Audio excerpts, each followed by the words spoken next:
Greenland, a land of silence, wind, and white emptiness stretching beyond the horizon. In 1960, the United States arrived here, not to explore, but to build something the world was never meant to see.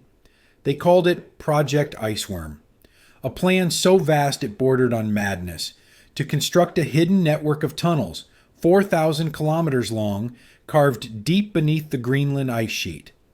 Inside these frozen corridors, America would place 600 nuclear missiles, each capable of reaching the Soviet Union in minutes. A secret city of steel and snow, built under the illusion that the ice was solid, unchanging, eternal. Engineers said it would last forever. The ice was their foundation, their shield, their silence. They believed they could conquer nature, turn the Arctic itself into a fortress. But the ice is not stone. It shifts, it bends, it crushes. It does not forgive. And so began one of the strangest chapters of the Cold War, a story buried beneath the snow where ambition froze before it ever reached the surface. September 1940. London burns. Night after night, the Luftwaffe crosses the Channel, their bomb bays glowing red in the dark. The sound of engines becomes a nightly rhythm, as familiar as church bells once were. Each morning brings the same result: streets reduced to ash, factories in ruins, and an empire forced underground. But amid the chaos, a handful of officers and architects gather in a dimly lit room in Whitehall. Their idea is not about building stronger defenses, but smarter illusions. Colonel John Turner of the Royal Engineers speaks first. If the Germans hunt for light, we'll give them light, just not the real one. Beside him sits Basil Spence, a young architect whose hands still smell of turpentine and graphite. He sketches quickly, boxes, circles, mock shadows. He's not drawing fortifications, he's drawing a lie. The plan is simple in concept, but radical in execution. Construct fake industrial sites, airfields, oil depots, power stations, designed solely to attract bombs away from real ones. Each will be built miles from real targets, equipped with lights, painted roofs, and even simulated fire effects. The code name, Q sites. Q for Quicksilver, reflecting light that deceives. The idea spreads quietly through the Ministry of Home Security. Engineers begin testing decoys made of canvas and timber. Oil barrels become fuel depots. Wooden planes, painted in shadow tones, line the fields. From 10,000 feet under the haze of night, they are indistinguishable from the real thing. By November 1940, the first Q site near Shepperton is operational. When the Luftwaffe strikes that night, the real RAF base a few miles away watches as explosions bloom harmlessly across empty farmland. They bought it, Spence writes in his diary. They bombed a painting.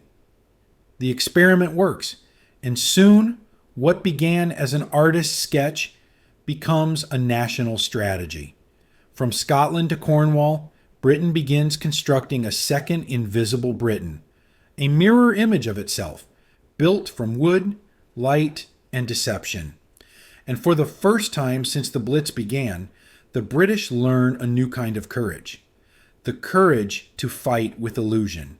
By early 1941, the Q sites had proven one thing: deception worked. But as the Blitz intensified, the British realized that small decoys weren't enough. The Luftwaffe wasn't just bombing airfields, it was erasing entire cities. Coventry, Bristol, Plymouth.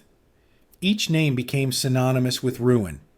To fight back, a new concept emerged. Not camouflage, but counter-bombing illusion.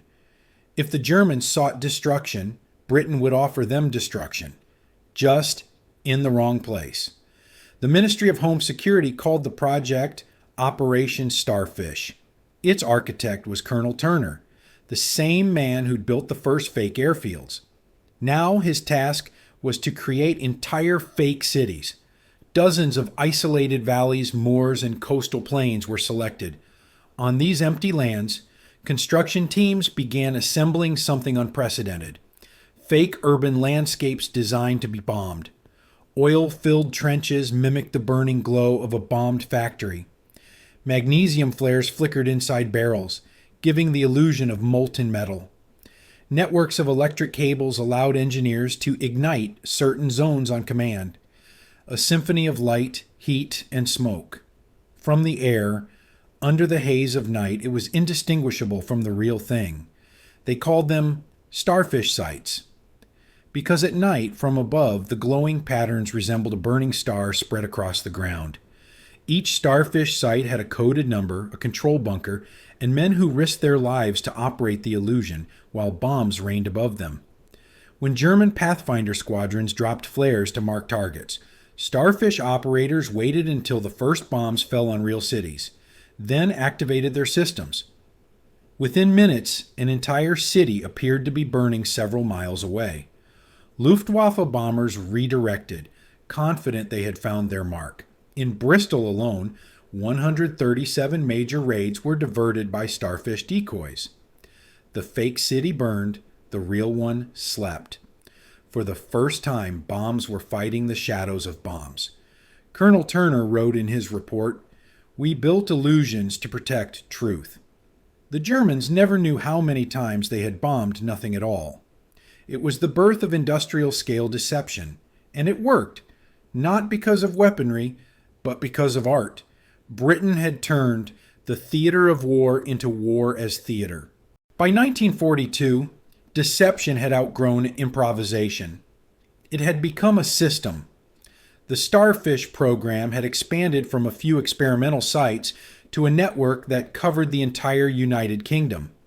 More than 200 decoy installations, stretching from Glasgow to the south coast, each one with its own control bunker, phone lines, and coded call signs. Operators called it the Illusion Network.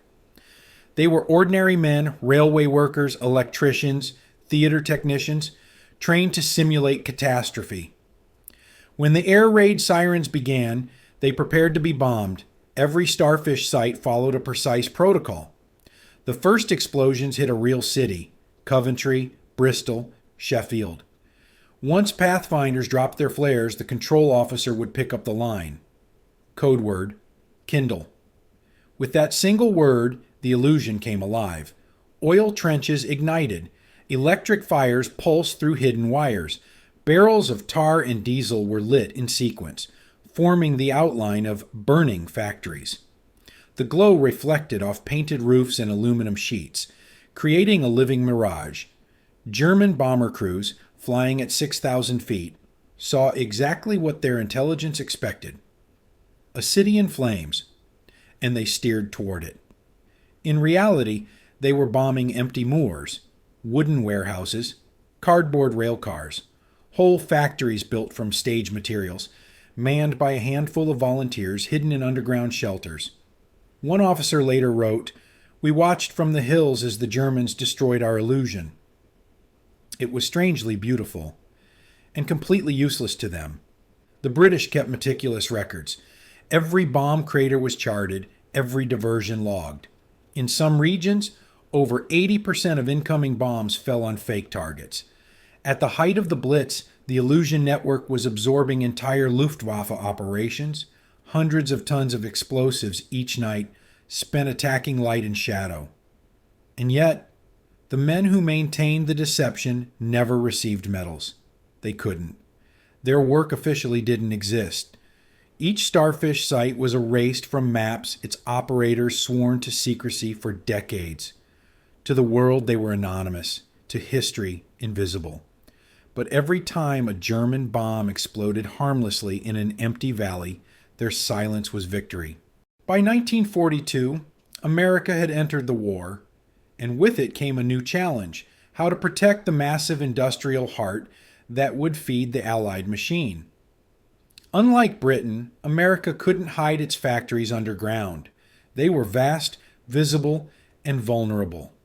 Boeing in Seattle, Lockheed in Burbank, Douglas in Santa Monica, each one a potential bullseye for Japanese bombers or reconnaissance flights.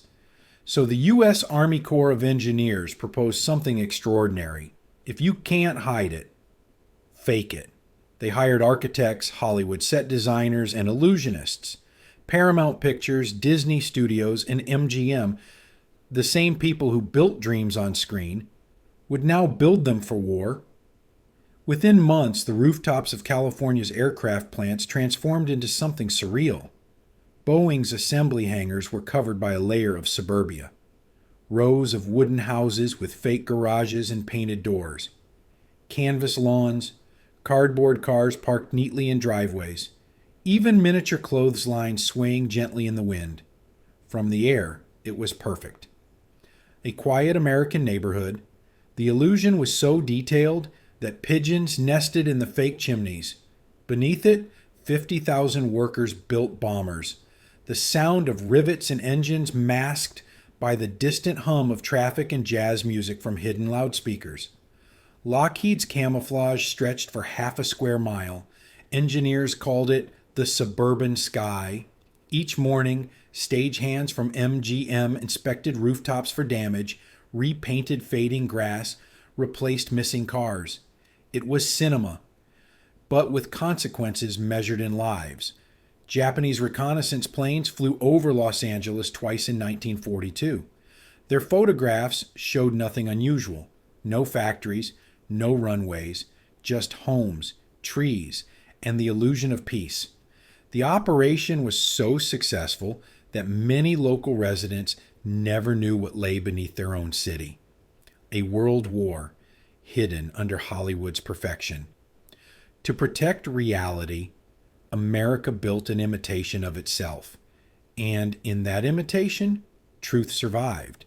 Hollywood had always been an illusion machine, but in 1942, illusion became national strategy. After the attack on Pearl Harbor, the U.S. government summoned the film industry for a different kind of production. No scripts, no premieres, just secrecy. At MGM, art directors traded film sets for blueprints. Painters accustomed to sunsets on canvas now created shadows on rooftops. Stage technicians built entire fake cities, precise, geometric, military. Walt Disney personally offered his studio to the Army. His animators, who once drew dancing mice, began designing camouflage patterns in training films. Their project, visual deception for air defense. Across Los Angeles, prop builders erected miniature suburbs, complete with trees, roads, and artificial ponds, on top of real military infrastructure. The illusion wasn't just artistic, it was scientific. Each fake house was placed with mathematical precision, its angles calculated to reflect light exactly as a real neighborhood would. Fake streets curved slightly to imitate the distortion of aerial perspective. Painters used color modulation, mixing sand and rubber into paint to mimic texture when seen from 10,000 feet.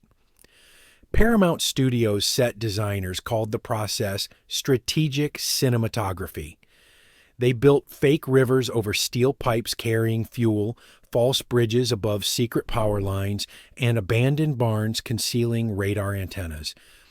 Everything was coordinated through the Office of Civilian Defense. They called the division the Camouflage Section. Its members were painters, sculptors, and optical engineers, men and women who knew how to fool the human eye. Reports from reconnaissance flights confirmed the success. Japanese and German analysts consistently identified the Hollywood disguises as genuine civilian zones. In some photos, German intelligence even noted excellent examples of American rural planning. They had no idea they were praising a lie. Behind every illusion stood a quiet truth. That creativity, when harnessed for survival, becomes as powerful as any weapon. When the war ended, most of these structures were dismantled, but for a brief moment, Los Angeles became the world's most elaborate movie set, a city pretending to be itself. War has always been about deception, but never before had it depended so completely on the laws of light. To deceive the eye, one must first understand it. The artists of camouflage became scientists of vision. They studied how the human brain interprets form, shadow, and distance, how sunlight blurs edges, how dust softens contrast, how color changes with altitude. In a small laboratory at the California Institute of Technology, engineers and painters worked side by side. They called it optical geometry for aerial defense. On the table lay photographs of rooftops taken at 10,000 feet. Every shadow was measured, every reflection calculated. Even the angle of the sun at different hours of the day was charted so fake buildings could breathe naturally with changing light. Artists created false perspective illusions, painted lines that converged subtly to suggest streets that didn't exist. They discovered that the human eye, and even a reconnaissance lens, prefers order, so they gave it order. Perfect grids, predictable shapes, harmony, built to deceive. One engineer, Charles Walton, wrote in his notes, "We weren't painting to please the eye. We were painting to control it." Under his guidance, teams used tinted sands, rubber dust, and crushed shells to simulate texture. Every rooftop was sprayed with a slightly different shade of neutral beige, creating random variation. The visual signature of reality. Even the imperfections were engineered. A crooked chimney, a missing shingle, a stain of oil, each one intentional, each one designed to make the unreal real. By late 1943, the illusions were flawless. Japanese and German reconnaissance could no longer distinguish camouflage from truth. Analysts argued whether the suburbs were new construction or simply unmarked civilian zones. The line between reality and imagination had vanished. For a few brief years, the world became a painting, a theater stage built on top of a war. And those who created it proved something extraordinary, that the same human eye capable of designing destruction could also design protection, not through strength, but through perception. In war, truth depends on what the enemy believes, and by 1943, the Luftwaffe believed in ghosts. Every morning at the Photographic Interpretation Center in occupied Paris, rolls of film arrived from reconnaissance flights over Britain. Thousands of negatives, each one supposed to reveal the industrial heart of the enemy. But the analysts began to notice something impossible. Factories appeared, then vanished. Runways shifted location. Cities burned where no cities existed the night before. The data refused to make sense. One officer wrote in the margin of a report, "Either the British have learned teleportation, or we are losing our minds." At first, they blamed errors, faulty lenses, incorrect coordinates. But the anomalies multiplied. The same warehouse roof photographed 3 times in 1 week showed 3 different shadows. Rail lines ended abruptly in open fields. Power stations appeared perfectly functional, yet never emitted smoke. The Germans launched Operation Nachtsicht, a series of high-altitude night missions to confirm targets. What they saw only deepened the confusion. Fires that burned for hours but left no ruins. Roads that glowed in infrared, then disappeared by dawn. A report dated March 1943 read, "Enemy infrastructure displays optical irregularities. Possible use of mirror camouflage or atmospheric masking." No one could explain what atmospheric masking meant. It was a phrase invented to describe madness. At Luftwaffe headquarters, General Josef Kamhuber grew frustrated. The Reich demanded precision. The photographs delivered riddles. "Factories cannot move," he snapped during a briefing. "Find the real ones."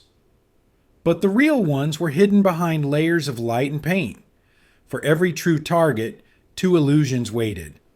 Analysts began comparing day and night photographs, searching for discrepancies. They circled details with red pencil: a chimney too clean, a shadow too sharp, a rail car that never moved. Patterns emerged, but they led nowhere. One interpreter whispered to another, "Maybe we're not seeing what's there. Maybe we're seeing what they want us to see." It was the moment when the illusion became psychological. Germany, obsessed with control and precision, was now fighting an enemy made of imagination. The photographs were filed under inconclusive. The illusion had done its job, not by hiding but by confusing, and somewhere in London, a small group of artists smiled quietly, because they knew, when the enemy doubts his own eyes, the battle is already won. When the Luftwaffe saw illusions from the sky, they never imagined who created them. Not soldiers, not generals, but artists. Across Britain, the camouflage units were unlike any other branch of the military. They worked with brushes, lights, smoke machines, and an understanding of beauty. The kind of beauty that could save lives. Many came from art schools, sculptors, stage painters, architects. They wore no medals, only overalls stained with oil and soot. Their names rarely appeared in records. Their weapons were color, timing, and geometry. Every night they went to work. Before the bombers arrived, teams positioned barrels, cables, and reflectors. They prepared the illusion, then waited underground as the first flares lit the sky. The roar of aircraft overhead was their signal. Through narrow periscopes, they watched the deception unfold. Valleys glowing red, smoke curling upward, their fake city burning, while the real one slept behind the hills. The operators never knew if the illusion had worked until morning. At dawn, they climbed out to survey the craters. If the ground was scarred, they had succeeded. It was a strange kind of victory, measured not in lives taken but in lives spared. One of them, a young painter named Harold Pritchard, kept a small notebook. In it, he wrote, "We spend our nights creating hell, so that others can wake to daylight."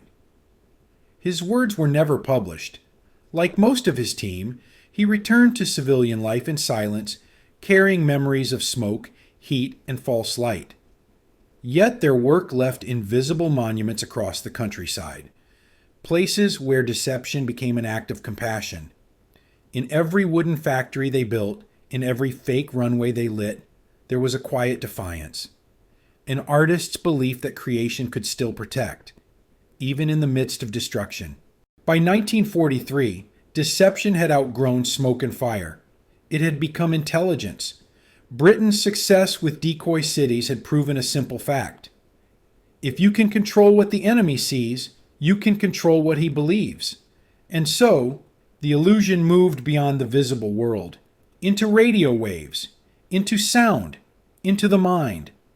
Inside a nondescript building near London, a group of engineers and code breakers formed a new division, Ops B, the Office of Deception Operations.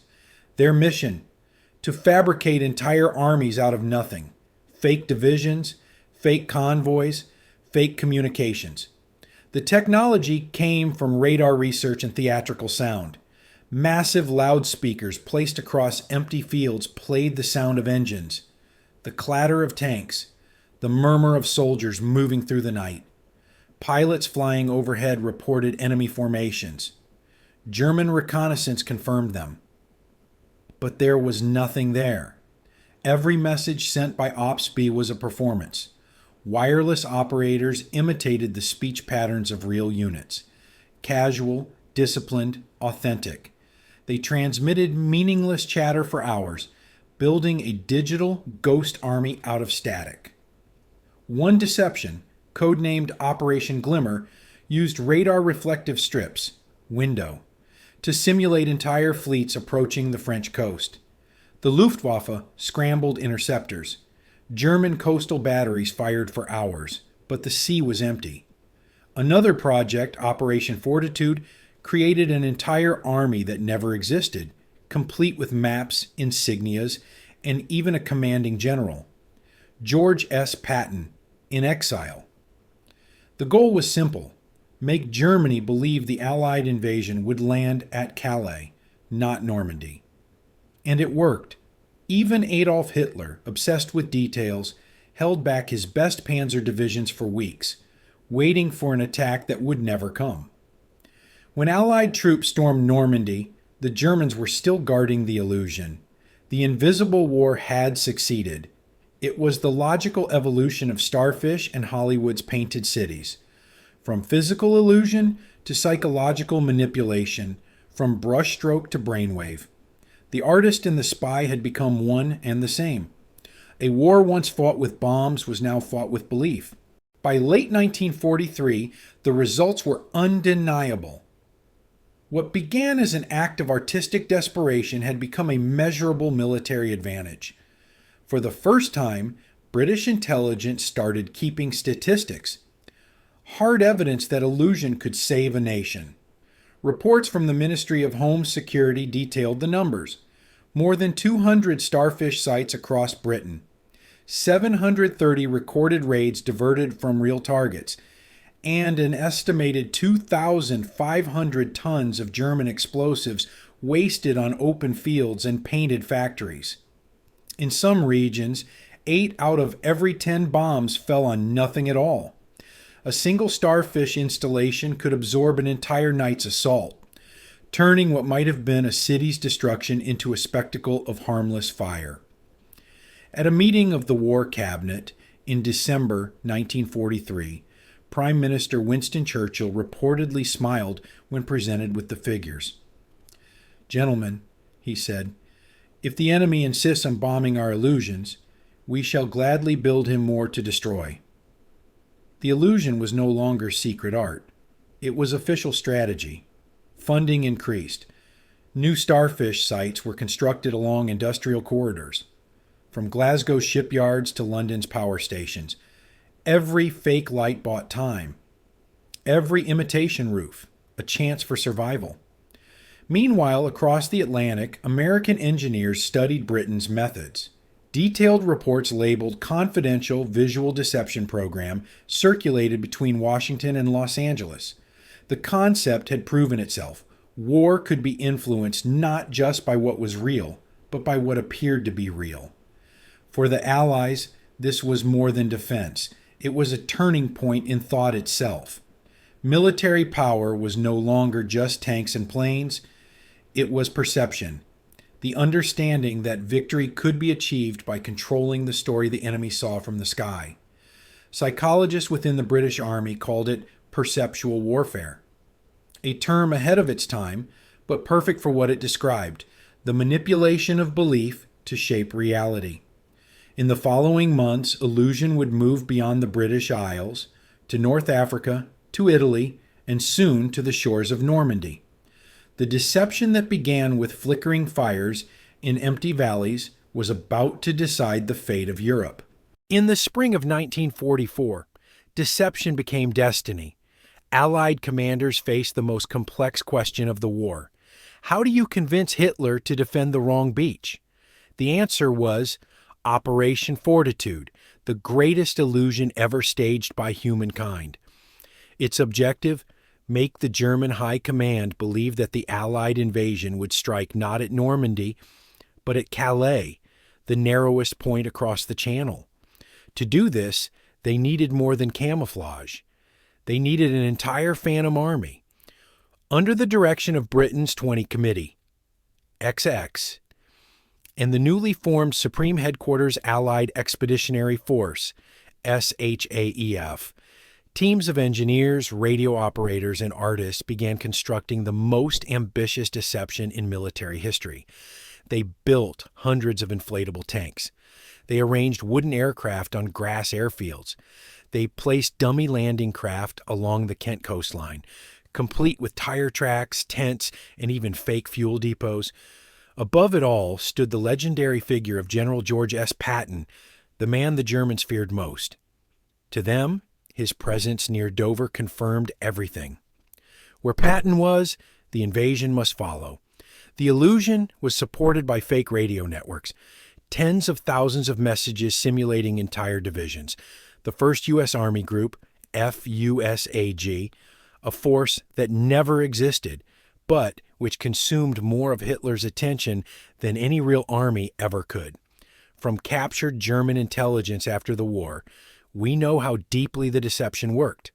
Field Marshal Rundstedt's reports describe massive formations near Dover, while Luftwaffe reconnaissance noted unusual airfield expansion consistent with invasion preparations. Even after D-Day, after Allied troops had landed in Normandy, Hitler refused to move his reserves. He believed it was a diversion. He believed the real invasion was still to come at Calais. For 7 critical weeks, the German 15th Army sat idle, guarding an illusion. By the time they realized the truth, the Allies had already secured Normandy and opened the road to Paris. Operation Fortitude didn't just deceive an army, it deceived an empire. The greatest weapon of 1944 was not the tank, nor the plane, nor the bomb. It was belief. When historians speak of victory, they often speak of soldiers, generals, and machines. But few remember the men and women who fought the war with paint, geometry, and silence. They called themselves the Camouflage Unit, though their official designation was far less romantic. Section D of M1R5. Its members were a strange army, artists from the Royal Academy, stage designers from London theaters, engineers, sculptors, even magicians. Among them were names later lost in bureaucratic files. Julian Trevelyan, the surrealist painter who designed fake shadows for hangars. Basil Spence, the future architect of Coventry Cathedral, who once hid entire airfields under nets patterned like English meadows. And Jasper Maskelyne, a professional illusionist from Piccadilly, who claimed to have made Alexandria disappear using mirrors and light. Some of their ideas bordered on madness. Others bordered on genius. They calculated how moonlight struck tin roofs, how bomb sight optics read contrast, how far the human eye could be tricked by a curve of paint. One engineer joked, "We are the only men in Britain paid to make things that look real and must never be real." Their results spoke louder than medals. Entire bomber waves were diverted. Cities survived. Factories lived to build again. After the war, many of these architects of deception returned to their old lives, designing theaters, painting murals, lecturing at art schools. Few ever spoke of what they had done. The Official Secrets Act sealed their silence for decades. But the truth is this: the War of Illusions demanded the same courage as the War of Steel, because every night they built decoys knowing they might be the real targets by morning. And while the world celebrated generals and victories, the artists quietly packed away their brushes, leaving behind landscapes that had fooled death itself. Every war ends twice, first on the battlefield and then in the mind. When the smoke cleared over Europe, the illusions remained, but something else lingered too. A question: if a lie can save lives, is it still a lie? The men and women who built Britain's phantom cities never called themselves heroes. They said they were painters of light, as if war had been just another canvas, but their brushstrokes changed history. They created reflections, shadows of cities that never were, fires that burned without heat, bomb craters that protected the real ones from existing. In those reflections, truth and deception began to blur. Reality was no longer what was real, Rao. It was what the enemy believed. A philosopher from Oxford who had worked with the camouflage division once wrote, "In war, morality is measured not by honesty, but by how much falsehood prevents suffering." Perhaps that's what these artists understood better than generals, that sometimes to defend the real world, you must first build an unreal one. They had lived inside the mirror, a world where fire was art and light was a weapon. Even decades later, pilots flying over the English countryside reported strange scars in the landscape, perfect circles, blackened lines, as if the ghosts of deception still glowed beneath the soil. Every illusion they made was temporary, but its message was eternal. Reality can be crafted, and truth sometimes must wear a mask. The war had ended. But the illusion never did. In 1945, camouflage engineers were told to pack their brushes, burn their models, and forget what they had seen. Most obeyed, But governments never forget useful lies. By 1947, a new kind of battle had begun. One fought not with bombs, but with fear. Across the deserts of Nevada and the plains of Eastern Europe, whole cities began to rise again, empty, silent, and classified. They were test sites, training grounds, mirrors for satellites that did not yet exist. In the United States, the Army's Signal Corps began building decoy airfields, radar towers, and fake missile silos. Not to deceive bombers, but to confuse espionage. The Soviets did the same. Intelligence photos from the early 1950s showed vast ghost towns in Siberia, complete with streets, railways, and even fake factories, constructed solely to be photographed from orbit. A new kind of camouflage had been born, not for the eye but for the lens. The illusion had become institutional. It was no longer an act of survival. It was policy. Former Starfish engineers were quietly recruited into top-secret Cold War programs. They now worked for Nuclear Command, building decoy air bases across Europe to mislead Soviet bombers. The same techniques once used to save London were now used to hide atomic weapons. A classified memo from 1952 put it bluntly: visibility has become vulnerability. The future belongs to those who can disappear. The irony was complete. The very art that had once protected civilians now shielded the weapons that could destroy them. The illusion had survived peace. But peace itself had become an illusion. When the war ended, the heroes of illusion walked home in silence. No medals awaited them, no speeches, no banners. Their victories were invisible, buried beneath the ashes of fake fires and painted skies. The painters, the engineers, the illusionists. They simply vanished back into the world they had once saved. In Brighton, a stage designer returned to his theater painting sunsets instead of explosions. In Glasgow, a sculptor who had built wooden tanks began carving angels for gravestones. And in London, an architect who once hid cities from bombers now designed schools for children who would never know his name. They had created ghosts to protect the living. Now they themselves had become ghosts. The government closed the camouflage files under the Official Secrets Act. For decades, even family members didn't know the truth. Wives believed their husbands were surveyors. Children thought their fathers worked in lighting. No one suspected that the man reading bedtime stories had once tricked the Luftwaffe.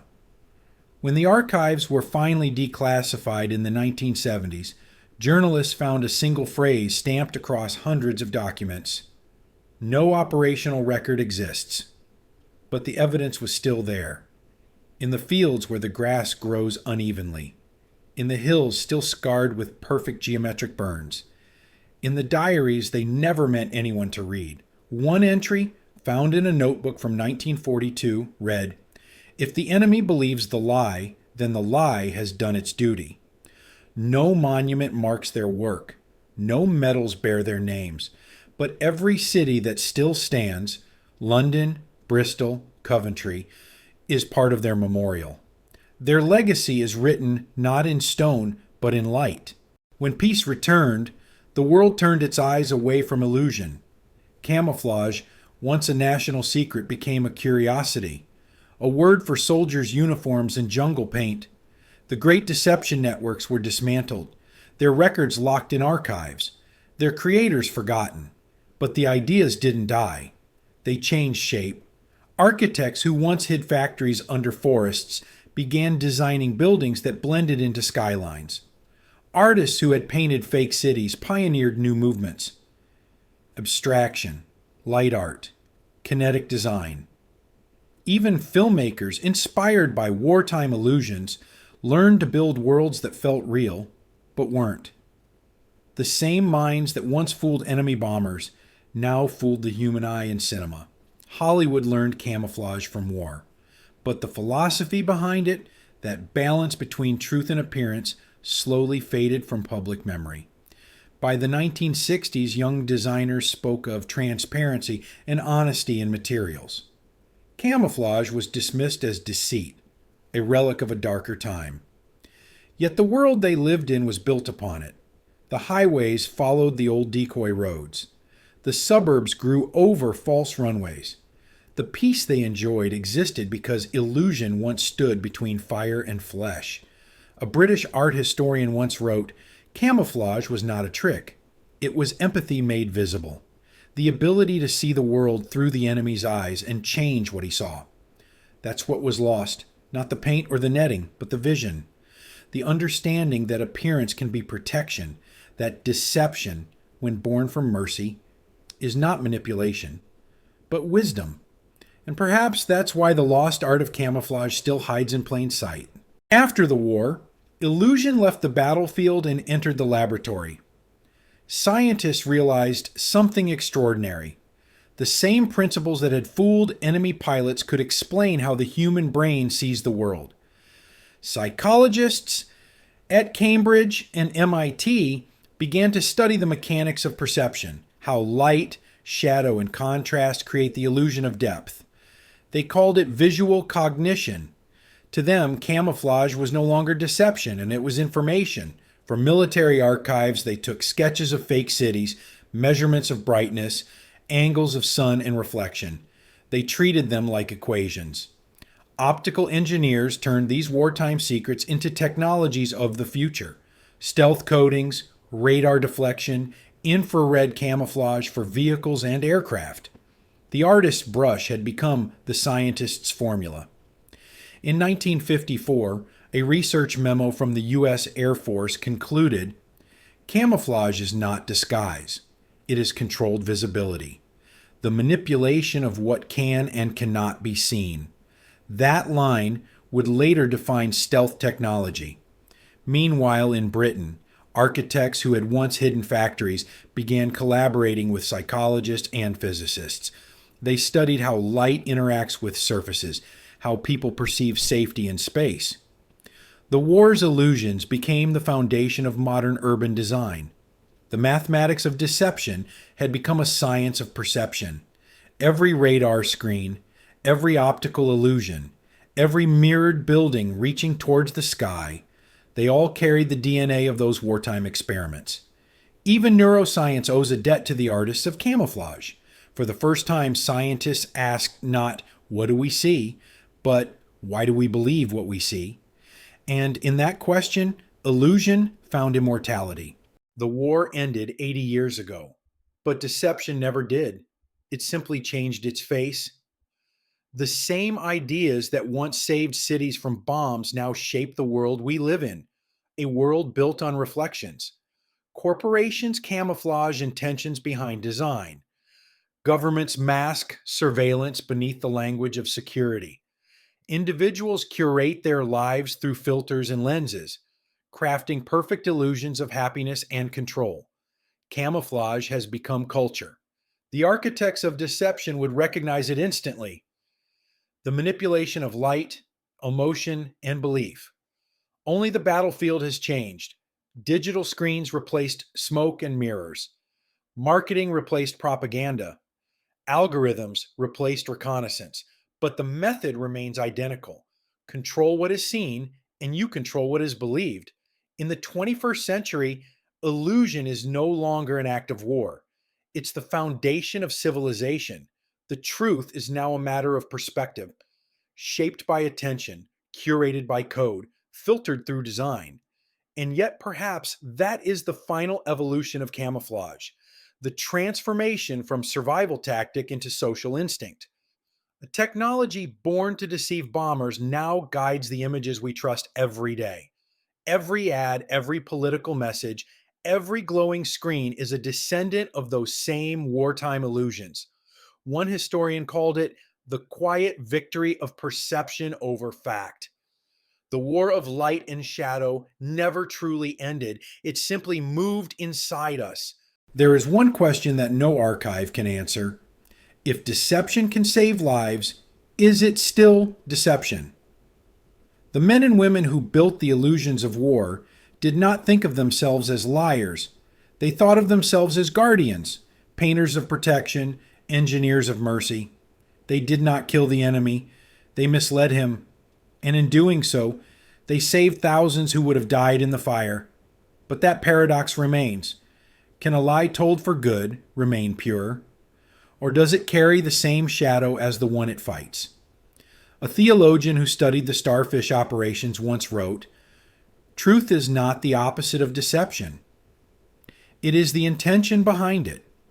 Perhaps that's what separates the moral from the monstrous. The reason, not the act." In the ruins of Europe, soldiers rebuilt cities brick by brick. But the architects of deception rebuilt something else. The idea that morality is not black and white, but light and shadow. They proved that compassion can wear a disguise, that honor can come in silence, and that even in war, humanity can survive through imagination. The moral question has no answer, only a mirror. Every generation must face it anew, because every age will find its own reason to hide, to protect, to deceive. And maybe that's what keeps us human.